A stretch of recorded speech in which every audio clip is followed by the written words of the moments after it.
নমস্কাৰ সকলোকে, মোৰ এটি নতুন ভিডিঅ'লৈ আকৌ এবাৰ আপোনালোকক সকলোকে স্বাগতম জনাইছোঁ। যদি আপোনালোকৰ ভাল লাগে তেনেহ'লে লাইক এটা কমেণ্ট এটা কৰি দিব।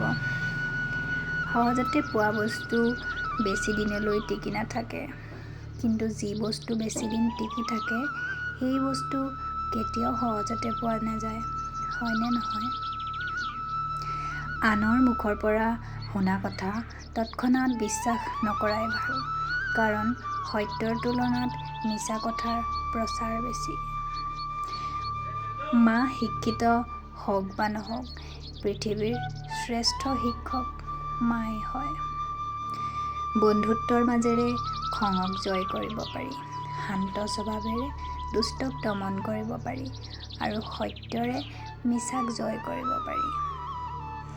আজিকালিচোন মানুহে শান্তভাৱে থাকিলে মানে আপোনাক বেছিকৈহে কিবা ক'বলৈ বা কৰিবলৈ সুবিধা পায়। কোনোবাই যদি আপোনাক অন্ধভাৱে বিশ্বাস কৰে তেওঁ কেতিয়াও কষ্ট নিদিব, কাৰণ বিশ্বাস হেৰাই গ'লে মানুহৰ জীয়াই থকাৰ ইচ্ছাও হেৰাই যায়। নিজকে ভালে ৰখাৰ দায়িত্ব নিজেই ল'ব লাগিব, কাৰণ বেয়া সময়ত কোনেও আপোনাৰ ভালৰ বাবে চিন্তা নকৰে।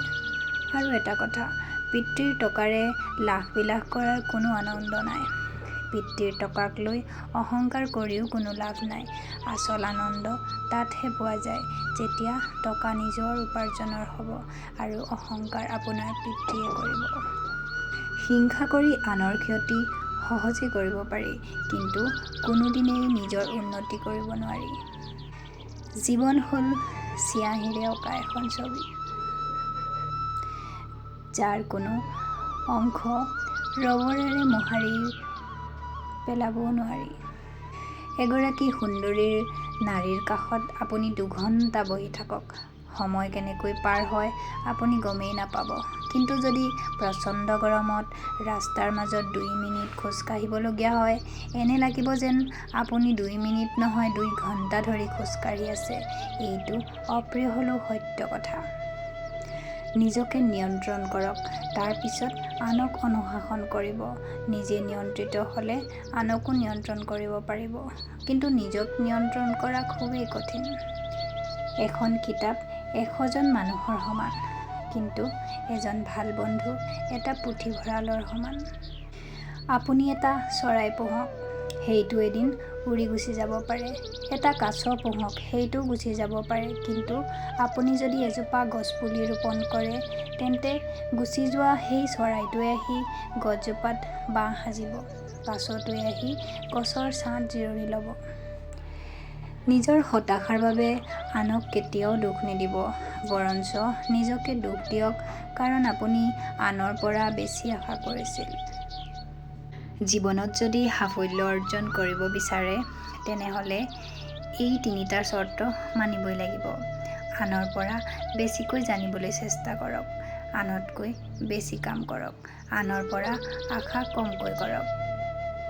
পোহৰত অকলে খোজ কঢ়াতকৈ আন্ধাৰত বন্ধুৰ সৈতে খোজ কঢ়াই ভাল।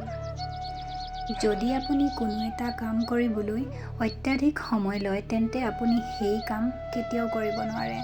সেইবাবে বুদ্ধিমানৰ কাম হ'ল চিন্তাত বেছি সময় খৰচ নকৰি নিৰ্দিষ্ট কামটো আজিৰ পৰাই আৰম্ভ কৰক। অকলশৰীয়াকৈ আগবাঢ়িলে আপুনি যি শিকিব, পৃথিৱীৰ কোনো ভাল কিতাপে সেই শিক্ষা আপোনাক দিব নোৱাৰে। কথাতেই কয় নহয়, ঠেকি শিকা, লিখি শিকা, দেখি শিকা। জীৱন যুঁজত সকলো সময়তে শক্তিশালী মানুহেই জয়ী নহয়, সেইজনৰহে জয় হয় যি ভাবে যে মই জিকিব পাৰিম।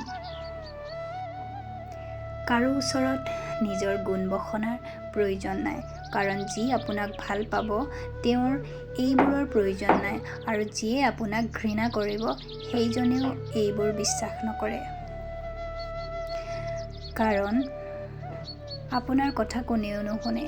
আপুনি এইটো কৰিছে, সেইটো কৰিছে, আনৰ এইটো কৰিছে, এইটো ভালৰ বাবে কৰিছে, এইবোৰ শুনিবলৈ কাৰো সময় নাথাকে।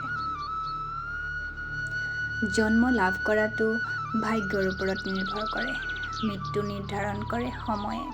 কিন্তু মৃত্যুৰ পিছতো মানুহৰ মনত জীয়াই থকাটো নিজৰ কৰ্মৰ ওপৰত নিৰ্ভৰ কৰে। আপুনি যদি ভাল কাম কৰি যায় তেনেহ'লে মৃত্যুৰ পিছতো আপোনাৰ নাম অমৰ হৈ থাকিব। ধন্যবাদ।